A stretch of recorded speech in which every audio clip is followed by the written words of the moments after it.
Vamos a tratar un tema, como ha dicho el pastor Timoteo.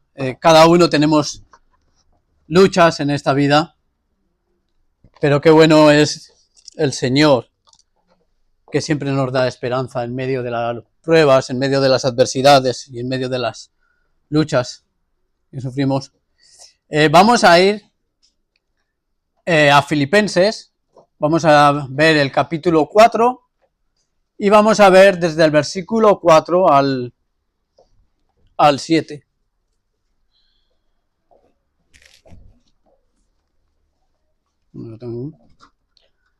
¿Ya lo tienen, amados hermanos? ¿Sí? A ver, voy a dejar un poquito de tiempo. Filipenses 4, versículo del 4 al 7. ¿Vale? Dice así la palabra del Señor. Dice, regocijaos en el Señor siempre. Otra vez digo, regocijaos. Vuestra gentileza sea conocida de todos los hombres. El Señor está cerca. Por nada estéis afanosos, sino sean conocidas vuestras peticiones delante de Dios en toda oración y ruego, con acción de gracias.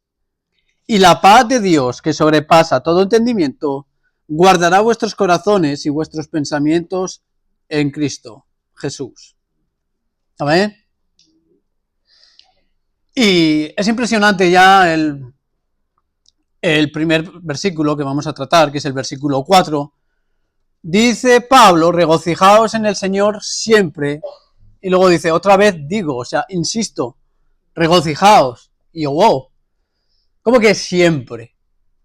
Pablo, o sea, ¿tú no sabes por la enfermedad que yo estoy pasando? ¿Tú no sabes que me he quedado sin trabajo? ¿Tú no sabes que me cuesta llegar a final de mes? ¿Tú no sabes cada uno de mis sufrimientos, que cada uno podemos sufrir en esta vida, las luchas que tenemos diarias? Pablo, ¿tú no sabes que yo he perdido un hijo? ¿Cómo me dices a mí que me regocije siempre? Y encima insistes. Dice, otra vez digo, regocijaos. ¿No? ¿Cómo puede ser esto en medio de las pruebas? A veces es difícil. Yo les abro mi corazón y como ha dicho el pastor Caleb, si no recuerdo mal, estamos en la primera hora, estamos en un proceso de santificación. Y yo tuve que trabajar, bueno, Dios trabajó conmigo ese proceso de santificación cuando nos pasó a Jessica y a mí lo de Julen Aciel. Fue muy duro. Fue horrible. Me acuerdo de la mala noticia y cuando íbamos a las visitas de ginecología, nos trataban como, no sé cómo decirlo, los últimos. Nos dejaban los últimos. Cuando no había nadie, ahí es cuando querían tratar con nosotros. Y fue muy duro. Y yo tuve luchas con Dios. Lo reconozco desgraciadamente. No quería ni orar, vamos, ni para bendecir los alimentos, ¿no? Si poco oramos algunas veces, ¿no? Es para bendecir los alimentos. Pues ni eso. Y Dios tuvo que trabajar conmigo. Estuve enojado, de verdad, estuve enojado. Porque todos pasamos por un proceso de santificación y todos, de una u otra manera, pecamos o caemos en algo. Y yo le decía a Dios, has cambiado, porque se iba a llamar Julen. Mi esposa fue más sabia, luego le puso el Aciel, ¿no? Un nombre espiritual.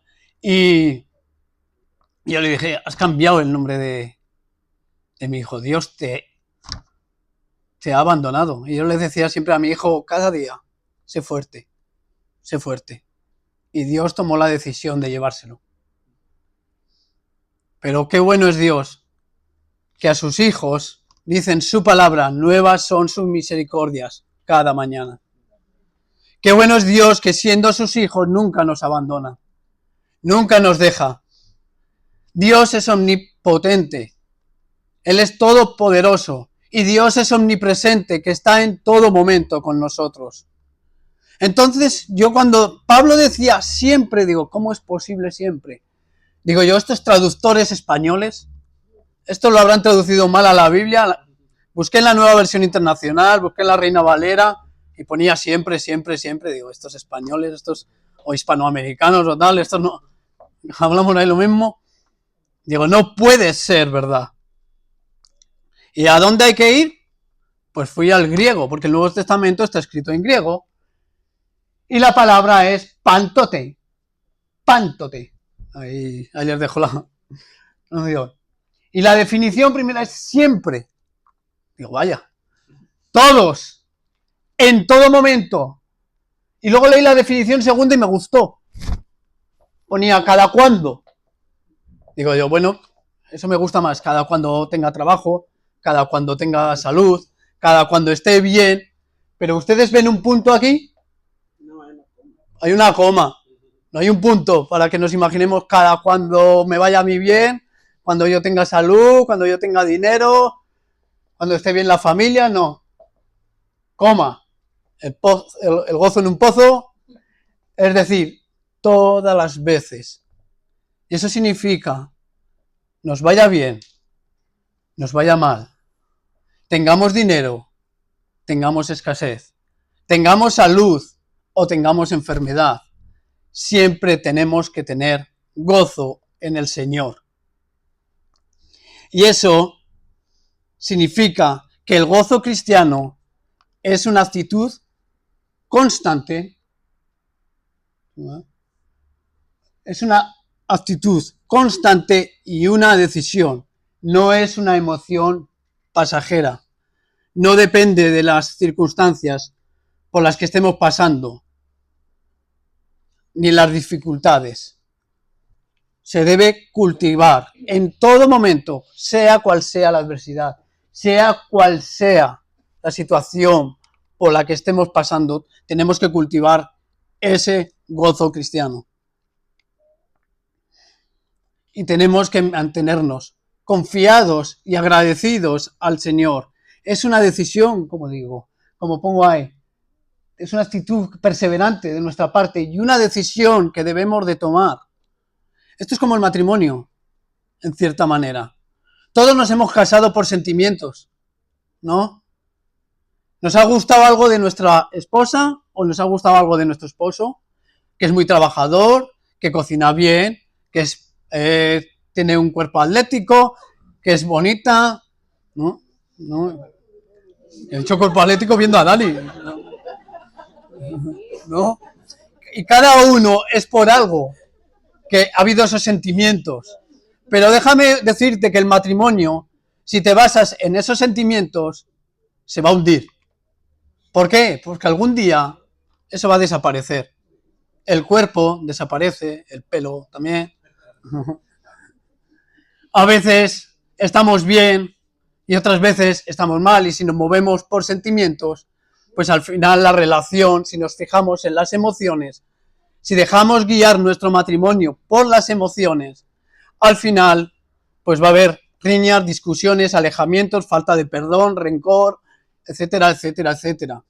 Pero el amor es una decisión constante cada día, porque nuestras emociones y nuestros sentimientos van cambiando cada día, ¿no?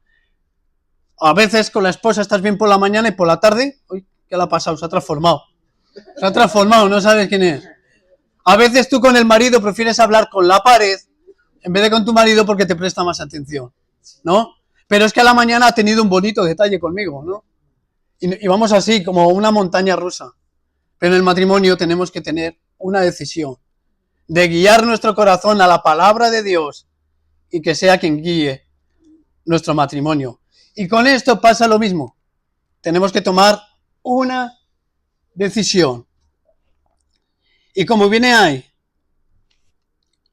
no es por nuestras fuerzas, porque los sentimientos, ¿qué nos llevan cuando tenemos problemas? Nos lleva a ansiedad, nos lleva a preocupaciones. Eso nos destruye, nos hace mal, hasta produce enfermedad en nosotros. Cuando nos dejamos llevar por la situación por la que estamos pasando adversa. Esa nos hace muy mal. Pero claro, la solución bien nos lo dice en este pasaje, porque esto que yo digo de actitud, de una disposición, por supuesto no creas que depende de nosotros. Porque si depende de nosotros, acabamos en la ansiedad, en preocupaciones, en problemas. ¿Y por qué acabamos así? Porque le decimos a Dios, quiero ser independiente. Quiero hacerlo a mi manera, a mi modo. O no te quiero molestar en estas cositas pequeñas. O mejor me arreglo yo, que tú. No confiamos en el Señor. Pero tenemos la solución, que es, dice en el último versículo, en el versículo, perdón, en el 7, y la paz de Dios que sobrepasa todo entendimiento guardará vuestros corazones y vuestros pensamientos en Cristo Jesús. Y en el primer versículo que dice, regocijaos en el Señor. Esto es, cuando podemos regocijarnos, no es por nuestras fuerzas, no es por nada que podamos hacer nosotros, es por Cristo Jesús. Los cristianos podemos tener ese gozo por Cristo Jesús, porque Cristo Jesús murió por cada uno de nosotros y nos ha librado del pecado. Y tenemos paz para con Dios por medio de nuestro Señor Jesucristo. Dice, que lo vamos a leer, que alguien me vaya buscando, por favor, Romanos 5, 1 al 3, y otra persona, Juan 14, 27. Es porque estamos en Cristo Jesús. ¿Y en qué debemos de regocijarnos? Es en el Señor, no en las circunstancias, en el Señor. Quien tenga Romanos 5, 1 al 3, por favor. Justificados pues por la fe, tenemos paz para con Dios por medio de nuestro Señor Jesucristo, Amén. por quien también tenemos entrada por la fe a esta gracia en la cual estamos firmes y nos gloriamos en la esperanza de la gloria de Dios. Y no solo esto, sino también nos gloriamos en las tribulaciones, sabiendo que la tribulación produce paciencia. Amén. Como ha leído el pastor Timoteo, nos gloriamos en la esperanza. Y no solo eso, nos gloriamos en ¿qué? Cuando tengamos dinero, cuando nos vaya bien, cuando tengamos trabajo, dice, en las tribulaciones. Nos gloriamos en las tribulaciones. Juan 14, 27, por favor. Sí, quien lo tiene, que levante la mano. Verónica, vamos. La paz os dejo, mi paz os doy. Yo no os lo doy como el mundo la da. No se turbe vuestro corazón, ni tenga miedo. Amén. Y eso es lo que aprendí yo con el proceso de Julen Acier. No, y cuando yo estaba de incrédulo antes de convertirme. La paz que Dios da no la puede dar nadie. Nada ni nadie. Porque, seamos sinceros, cuando hemos estado sin Cristo, algunos prefieren coger para tener paz, ¿el qué? Para olvidarse de los problemas. Algunos con el alcohol. ¿Pero qué hacen esas personas con el alcohol? Yo te lo voy a decir, porque yo viví eso. Bebes y bebes más y bebes más y bebes más. ¿Por qué pasa? Porque nunca te sacias. O cualquier otra cosa, quieres más y quieres más. ¿Por qué? Porque nunca te sacia. O alguna persona, vas buscando soluciones a una persona y las personas no te solucionan, no te dan paz. A veces hasta peor. Seamos sinceros, a veces hasta peor. No hay ninguna palabra del ser humano que pueda consolar tu alma de la tribulación por la que estés pasando. No hay ningún ser humano. Y respeto las profesiones de psicólogos y demás, pero no hay ningún ser humano aquí en la tierra, ni lo ha habido ni lo va a haber, que pueda saciar el corazón y las preocupaciones que tiene nuestra alma. Solamente Cristo. Solamente Cristo. Y por eso tenemos que estar cimentados en Él. Vamos al versículo 5. Dice en el 5, vuestra gentileza sea conocida de todos los hombres. El Señor está cerca.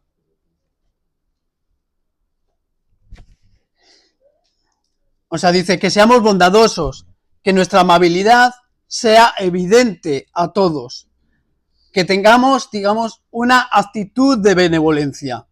Y yo leía este versículo y los comparaba con el anterior y con los que vienen después, digo, ¿qué tiene que ver esto? ¿no? Porque habla de no afanarnos, habla de nosotros mismos, de regocijarnos. ¿Qué tiene que ver esto con los demás? Pues tiene que ver mucho. Tiene que ver mucho. ¿Por qué? Porque si nos dejamos ser, digamos, como el mundo, aunque no somos extraterrestres, pero hablamos así, si nos dejamos guiar como personas que a veces no son cristianas, lo que nosotros digamos a los demás, contagiamos. Contagiamos. Si tú tienes, si a ti te toca la lotería, a que tú estás con alegría, ya que tú vas a todos los amigos y todo, ya que lo celebran contigo. Igual de la envidia están por dentro, ¿no? Pero lo celebran contigo. Y con lo malo pasa lo mismo. Contagiamos incluso lo malo.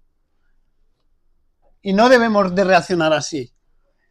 Hay una situación, antes que he hablado de los matrimonios,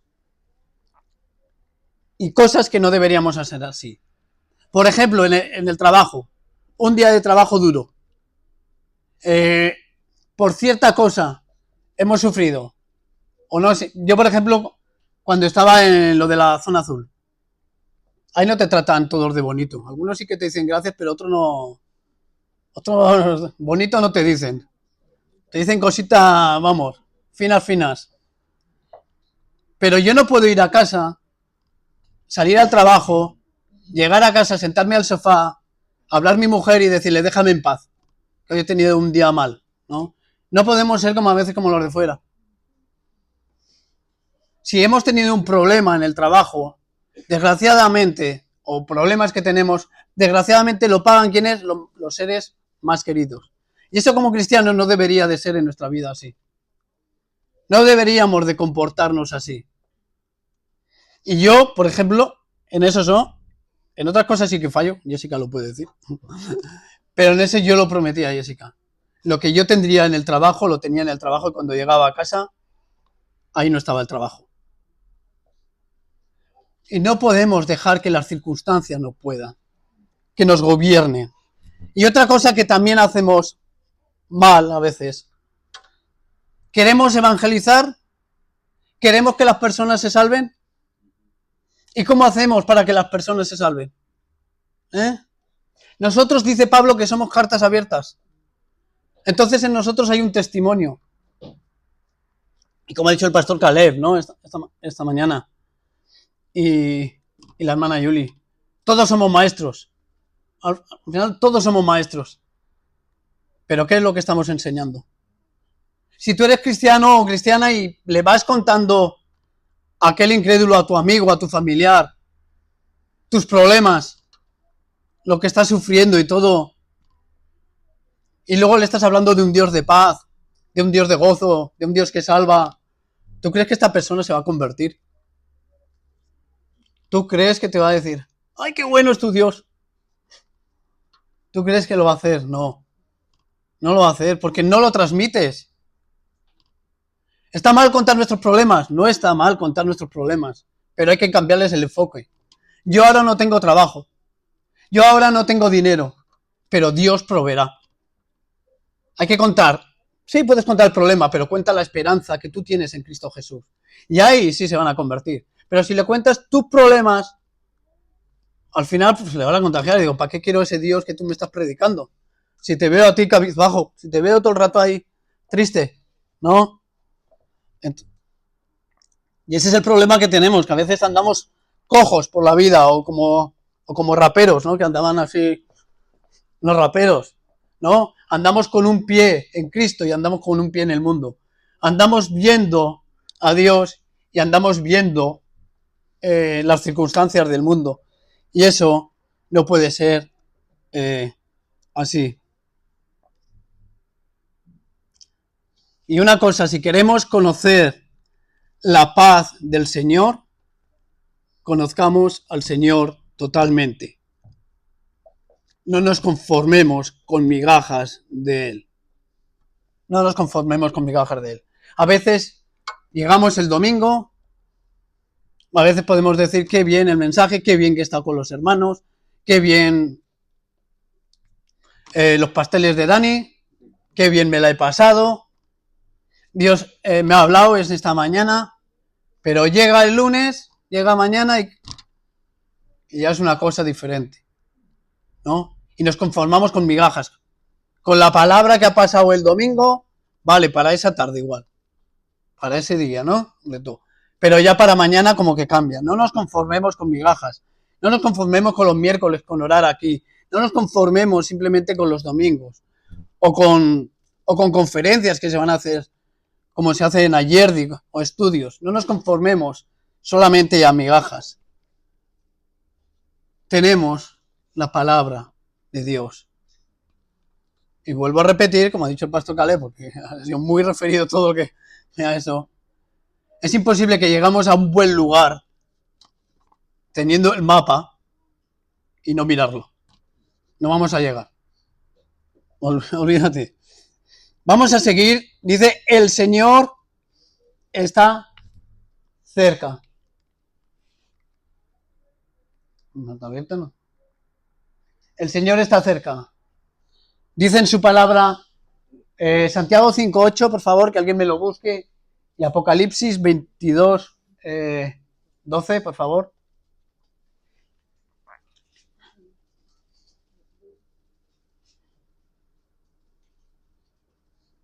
Apocalipsis 22, 12. Entonces,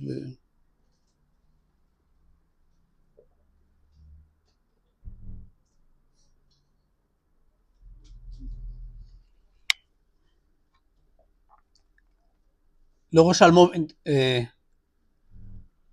Santiago 5:8, ¿lo tiene alguien? Sí, por favor. Dice también, tened también vosotros paciencia y afirmad vuestros corazones, porque la venida del Señor se acerca. Amén. Amén, hermano, gracias. Apocalipsis 22, 12, por favor. He aquí yo vengo pronto, mi galardón conmigo, para recompensar a cada uno según sea su obra. Amén. Hoy voy a meter mucho al pastor Caleb, que me viene a la mente todo el rato. ¿Os acordáis el mensaje que nos envió en Nochevieja a la iglesia? Que pensáramos en qué tendríamos que cambiar, ¿no? Si Cristo viene en ese día. ¿Qué tendríamos que cambiar hoy si Cristo vendría? ¿No? Tenemos que embebir el cristianismo de una manera pendiente de saber como si Cristo viniera hoy. Cada día como si Cristo viniera hoy, deberíamos de vivir nuestro cristianismo. Salmo, y también, aparte, perdón, el Señor está cerca, eso significa que Cristo viene pronto, pero también lo podemos tomar como que Cristo, el Señor, está con nosotros en cada día. Que a veces lo vemos como, hablamos de Dios, pero vamos, está en su trono, nosotros aquí, ¿no? ¿Hay una distancia abismal? No, para nada. El Señor es omnipresente, está en todo momento con cada uno de nosotros. El Señor está cerca. Y me gustaría, Salmo 23, 1 al 4. Por favor, Julie, por favor. Isaías 41, 10. Por favor. Pastor Timoteo, Isaías 41, 10, por favor.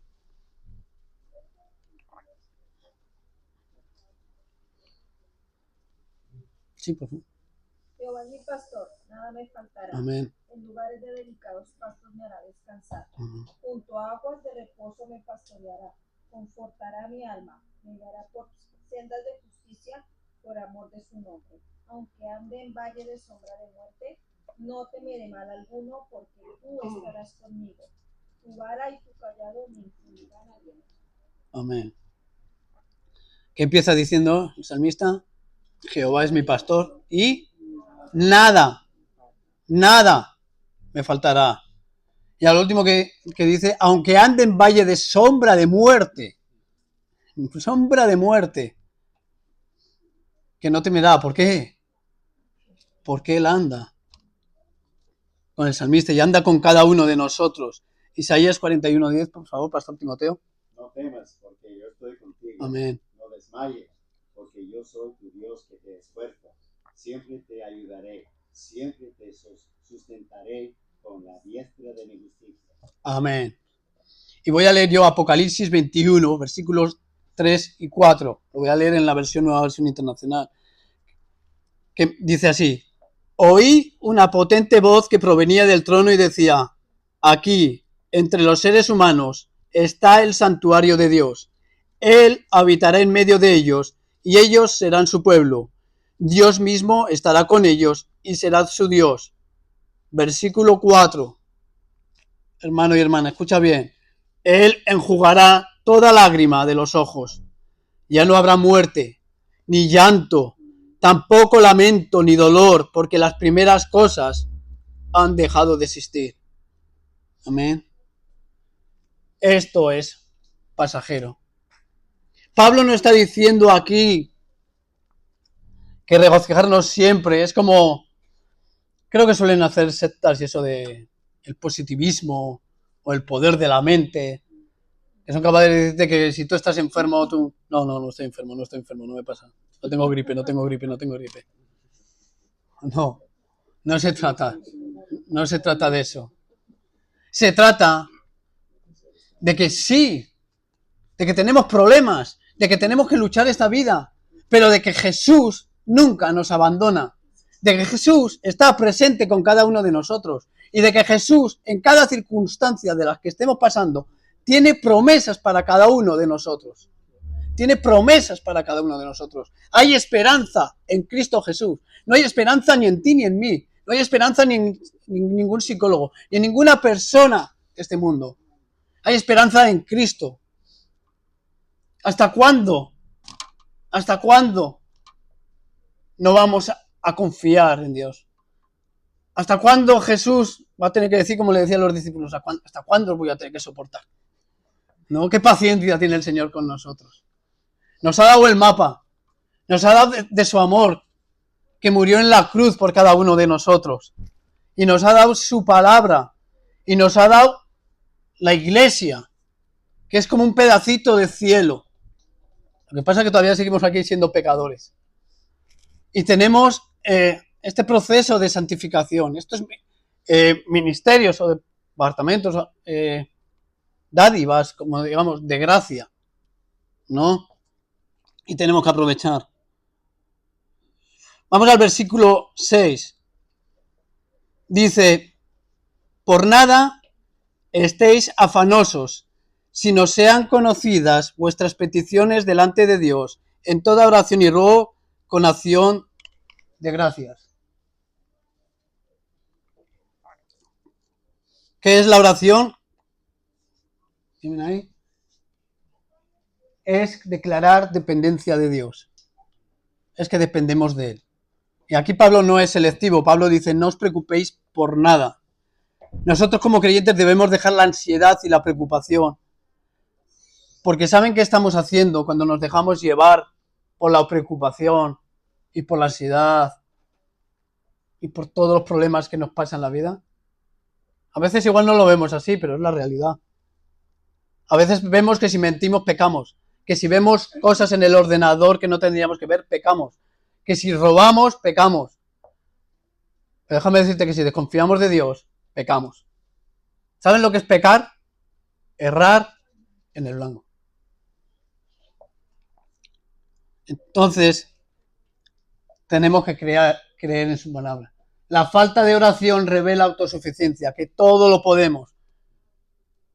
En resumen, que nosotros somos Dios. Que nosotros todo lo queremos. Y orar es, como digo, declarar dependencia de Dios. Y tenemos que orar con gratitud. Es fe anticipada. Dice en Hebreos 11:6, por favor, alguien. Es pues la fe, la certeza de lo que se espera, la convicción de lo que no se ve.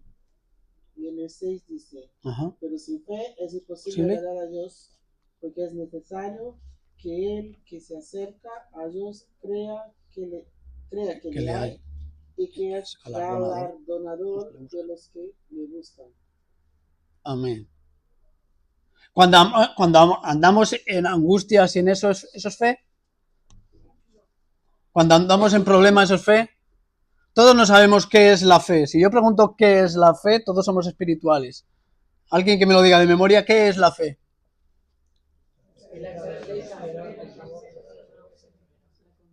Qué bien lo sabemos, ¿eh? Y qué poco lo vivimos. Qué bien lo sabemos, ¿no? Eso es la certeza de lo que se espera, la convicción de lo que no se ve, ¿no?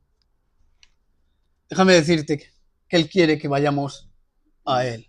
Para Dios no hay nada grande ni pequeño. Él quiere escuchar de nuestros labios lo que llevamos en nuestro corazón y lo que es nuestros pensamientos de nuestra mente. Estamos diciendo, yo estoy poniendo todas mis circunstancias a tus pies. Yo no puedo. Es dejar el saco de los problemas ante los pies del Señor, en su trono, e irnos y descansar. No como alguna vez, como dije el miércoles. A veces vamos en oración al Señor. Vamos con el saco. Dejamos el saco, los problemas. Oramos, ahí los dejamos todos. Termina la oración y vamos con el saco para casa. Tenemos que descansar en Él, en Dios. ¿Y cómo es la mejor forma de descansar en Él? Orar con gratitud. Dándole gracias.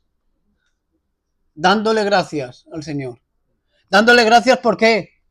¿Porque se va a cumplir tu petición? No. Dándole gracias porque su voluntad es mejor que la nuestra. Porque sus pensamientos no son nuestros pensamientos. Porque sus caminos no son nuestros caminos. Descansar en Él, en el Señor, es que nos podemos regocijar. Y es por medio de Cristo Jesús.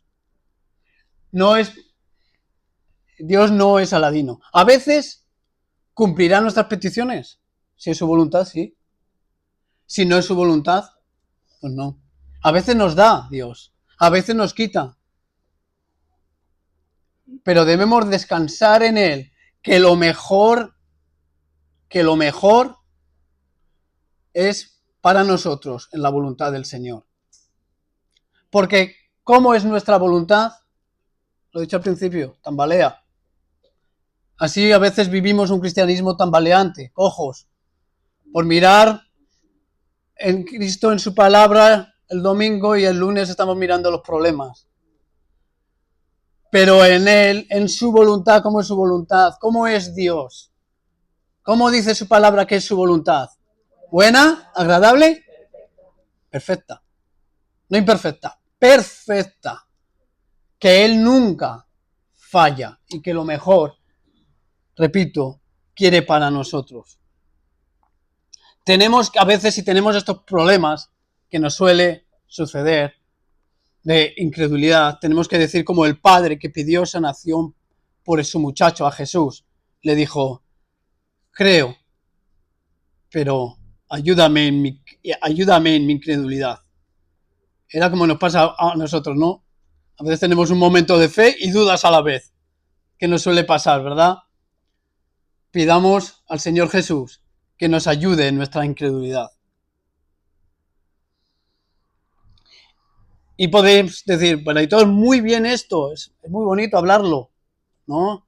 Bonita la teoría. Ok, pues vamos a ver a Pablo, quien inspirado por el Espíritu Santo escribió esto. Porque la Biblia, inspirada por Dios, habla de generación en generación. Y Pablo está aquí hablando de que nos regocijemos siempre. Encima Filipenses, como se le conoce como la carta del gozo, ¿no? ¿Alguien sabe en qué lugar estaba Pablo cuando escribe la carta en la cárcel? ¿No? En la cárcel. Cuando Pablo escribió a los Filipenses, había él pasado grandes adversidades. Mi amigo Hugo. Pasó azotes, naufragios, estar a la deriva en alta mar, ser tratado como malhechor, haber sido apedreado y dejado por muerto en Listra. Pero en ese momento también estaba encarcelado. Y él estaba escribiendo del gozo una y otra vez en la carta de Filipenses. Él estaba mostrando la fe que tenía en su Señor Jesús. Y por mostrar la fe en su Señor Jesús, sabe lo que pasó, siendo la voluntad de Dios, que el Evangelio avanzaba y que la fe de los cristianos eran fortalecidos, porque Él les animó a la perseverancia y unidad. ¿No es un ejemplo, Pablo? ¿No les gusta igual Pablo? Vamos a ver a Pedro. Pedro, con sus fuerzas, era muy impulsivo. Recordemos cuando fueron a juzgar, ¿no? Y ya a crucificar a Jesús. Él antes decía a Pedro, yo no te negaré, ¿no? Él decía, os vais a ir todos, no, yo no te negaré, yo hasta la muerte contigo. ¿Y qué hizo por sus fuerzas? Le negó, ¿no? Nos creemos que somos capaces de, pero la verdad es, ¡boom!, nos caemos. Pero me encanta en Hechos 3 cómo cambia en Cristo Jesús. Hechos 3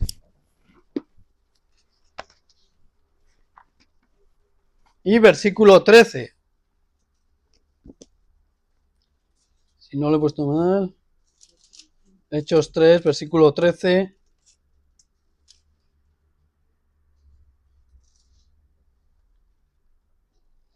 No es, a ver, está en Hechos 3, pero no es el 13, me parece.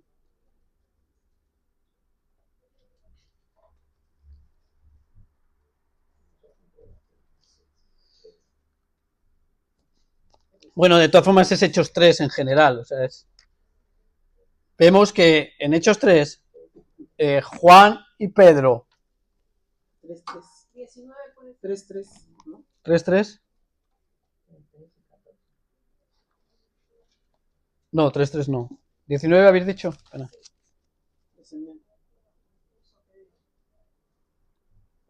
No. No hay uno que habla de la esperanza, habla del ánimo de ellos. Pero bueno, aquí por ejemplo Pedro y Juan estaban en la cárcel. ¿Y qué es lo que hacían en la cárcel? ¿Alguien sabe qué es lo que hacían en la cárcel? Alababan a Dios. ¿Estaban llorando? ¿Estaban tristes? No, estaban alabando a Dios.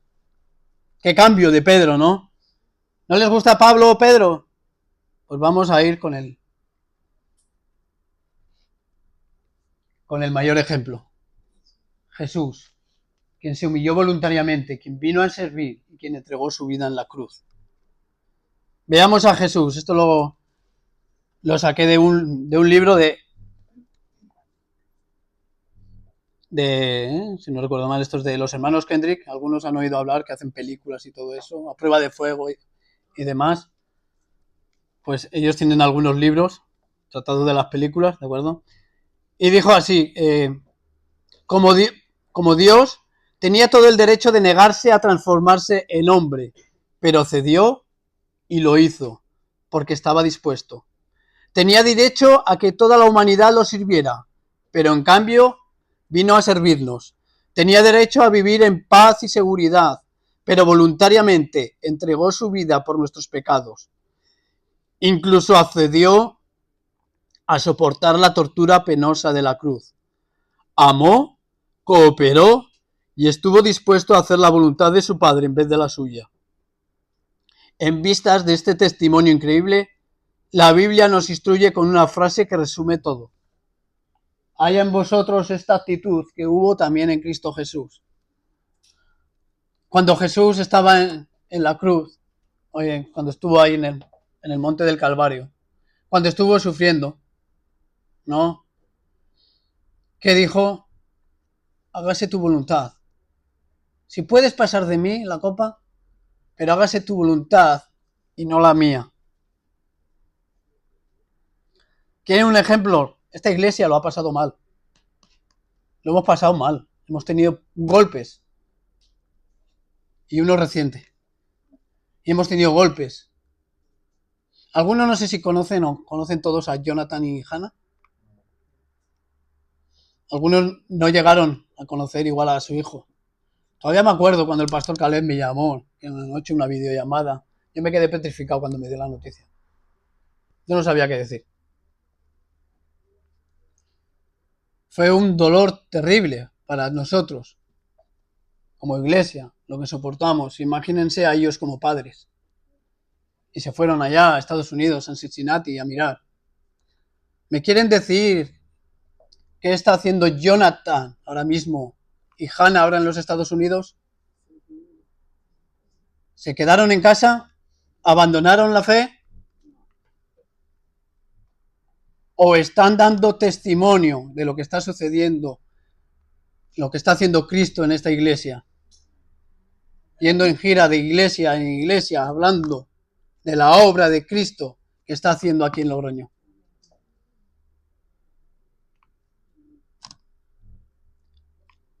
La teoría se puede llevar a la práctica, pero por Cristo Jesús y en el Señor, nunca en nuestras fuerzas. Y terminamos con el versículo 7, que dice, haciendo todas estas cosas y pasando todas estas cosas, dice, y la paz de Dios, que sobrepasa todo entendimiento. ¿Alguien aquí es ilimitado en pensamiento? ¿Alguien es inteligente sobrenatural? ¿Un coeficiente? No. Dice que sobrepasa todo entendimiento. Nosotros somos limitados. Por eso tenemos las luchas que tenemos a veces con Dios. Pero es que Dios es ilimitado. Él tiene todo bajo control. Él es el dueño de los tiempos. Que sobrepasa todo entendimiento. Guardará. Y guardar no es como a veces hacemos nosotros, ponemos, yo que sé, cualquier cosa, un reloj, eso lo voy a guardar en el corazón y ahí se queda. Guardará vuestros corazones. Aquí puede decir como antiguamente Filipos era una ciudad romana, ¿no? Cuando un romano te guarda, te cuida, te protege. Guardará vuestros corazones y vuestros pensamientos en Cristo Jesús. Amén. Vamos con la conclusión y aplicaciones prácticas. ¿Qué debemos hacer primero? Pedir perdón.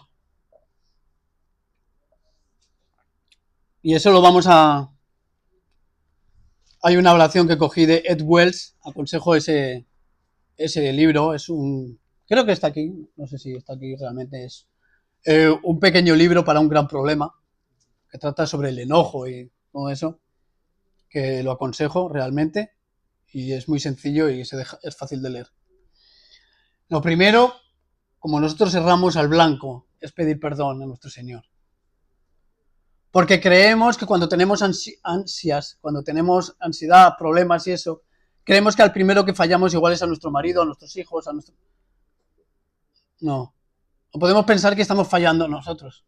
No. O sea, sí, fallas a tu pareja, fallas a ti, pero al primero que fallamos es a Dios. Y debemos de pedirle perdón. Segundo, rendir nuestra voluntad a Dios. De entregarle todo. De descansar en Él. Tercero, no vivir guiados por emociones. No hace falta que os diga cómo hemos vivido o cómo vivimos si nos dejamos llevar por nuestras emociones. Yo creo que el fin de todo ha sido el mismo. Aunque el problema haya sido diferente, el fin por guiarnos a nuestras emociones yo creo que ha sido el mismo. Cuarto, buscar una relación profunda con Él. No nos conformemos con migajas. Oremos y leamos la Biblia. Tenemos los medios de gracia. Oremos y leamos la Biblia. He dicho al principio que para tener ese gozo tenemos que una actitud y una decisión. Una actitud constante, una decisión. Si esto no hacemos, repito, este es el mapa. Si no lo leemos, no vamos a llegar a buen puerto. No vamos a llegar a un buen puerto. Vamos a estar tambaleando y nuestra vida cristiana va a ser, pues, va a tambalear. Tenemos que orar y leer la Biblia a menudo. Cuarto, es buscar una relación profunda con Él. Observa, algo que aconsejo, observa todos los atributos de Dios. Ya sabéis perfectamente quiénes somos nosotros, ¿verdad? Pero aprendamos quién es Dios, quién es nuestro Dios, en quién creemos realmente. ¿En quién creemos realmente?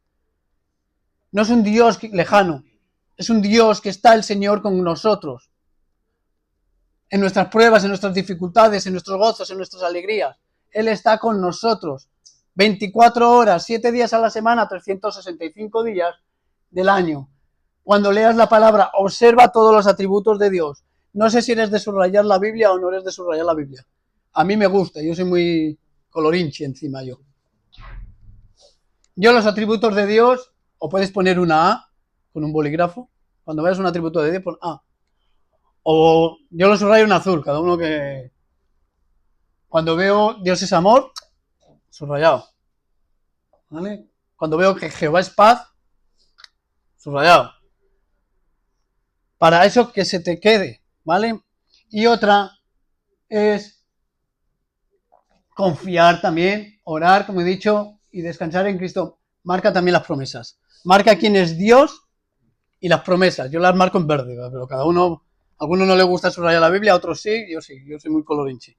Yo lo hago en verde. Todo lo que vea promesa, en verde. Porque soy muy de visual a la hora de aprender.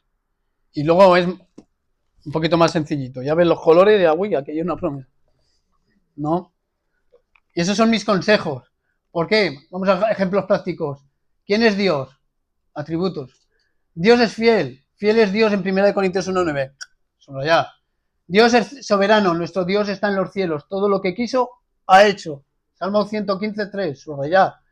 Dios es bueno. Bueno es Jehová para con todos. Para con todos. Salmo 145:9. Este es nuestro Dios. Dios es amor. 1 Juan 4:8. Solo ya. Dios es proveedor, mi Dios suplirá todo lo que os falta, Filipenses 4:19. Dios es paz, Jehová es paz, Jueces 6:24. Y de estos atributos hay más versículos todavía. De estos mismos atributos que acabo de decir, hay más versículos. Y hay muchos más atributos. De omnipresencia, de omnipotencia, sabiduría. Hay un montón. Conozcamos al Señor totalmente. No nos conformemos con migajas. Y por último, vamos a las promesas de Dios para nosotros. Ejemplo práctico también. Dios está con nosotros. No temas porque yo estoy contigo. Isaías 41:10. Dios nos da paz. La paz de Dios guardará vuestros corazones. Filipenses 4:7, ¿no? Dios escucha nuestras oraciones. Clama a mí y yo te responderé. Jeremías 33:3. Dios provee lo que necesitamos. Mi Dios suplirá todo lo que os falta. Filipenses 4:19. Dios nos sostiene en la prueba. No te dejaré ni te desampararé. Hebreos 13:5. Dios obra para nuestro bien. A los que aman a Dios, todas las cosas le ayudan a bien. Romanos 8:28. Y así, y hay muchísimas más promesas. Muchísimas más promesas. Dicen que miles de promesas hay en la Biblia. O sea, fíjate. Cómprate un par, 3 o 4 subrayadores porque te van a hacer falta. Porque es necesario que mantengamos nuestra mente en una decisión, en una perseverancia constante de quién es nuestro Dios. Es que hay miles de promesas. Y vamos a terminar con esta oración que vi de los hermanos Kendrick, que dice así.